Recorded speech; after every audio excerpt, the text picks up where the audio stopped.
I am Steve Gibson. I am a vice president at Gearbox Software. Looks like those alien bastards drank all my beer. So the game was in development for a little bit, a couple of years. Where Gearbox got involved was right around one time we were doing Borderlands, also with 2K Games. And it wasn't something where like, oh well, it's about the ship, we'll just take credit for it. Like, I mean, it's been a big deal for us. We are in a very fortunate situation. I think the best thing I can point to, so everyone remembers like 2001, that E3 trailer that came out, right? There was that was honestly one of the best trailers ever come out, right? That was just balls out, crazy, awesome. So what happened was the end of that trailer, there's a list of names, right? There's about 15 names or so. If you look at that list of names, all but one of those guys actually ended up working at Gearbox Software. I think we have a lot of guys there who are very invested in the history and the legacy and really understand Duke Nukem. So I think that we're the perfect studio for that. We were in just an amazing position, and it was really fortunate that we just happened to be finishing Borderlands at the time, and we happened to be doing that with the publisher who has the publishing rights for that game. We happened to be in the same town, and we all knew George and Scott and those guys, and heck, play poker with those guys every week, still do. I'm so glad you're okay.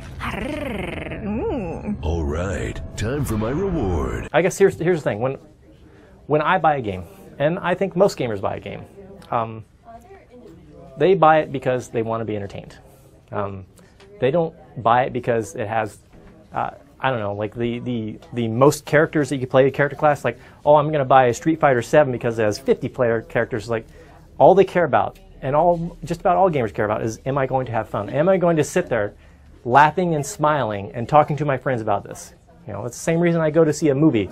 I will go see some small indie movie, or I'll go see 2012.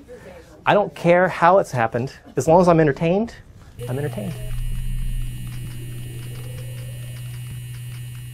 Me, I love that it is not your simple just run around shooting things. I love that there are those cognitive, like, you know, things you need to figure out. There are those moments where you play with that remote control car early on, right? And then you know, about an hour or two later, you see that car again, but this time you see a pad that you can get shrinked on. You can go get shrunk, hop in that car, and then drive it all around and do all these crazy things. Like, there's these surprising things that just really feels just plain fun, you know. And it's just amazing. This world and this environment is just so unique. The game takes place roughly 10 years or so since Duke Nukem last saved the world, right? So now we're, you know, about a decade later. Duke's sitting in his living room playing his own game, and he's like, man, finally, this game's out, right? It better be good. It's taken this while. And what has happened since then is that the world has changed so that, you know, he's buddies with the president now, and he's buddies with, like, he's rich and famous, and he's franchised himself. He's, you know, like Duke's Lady Killer Casino, Duke Burger, Duke's Titty City that we're here in today.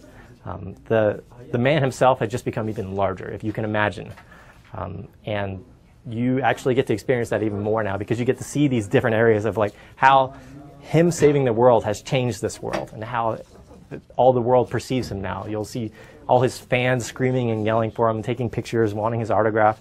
I mean, in this game you actually can sign autographs, you know. God, here he comes. Come get some, May 6th.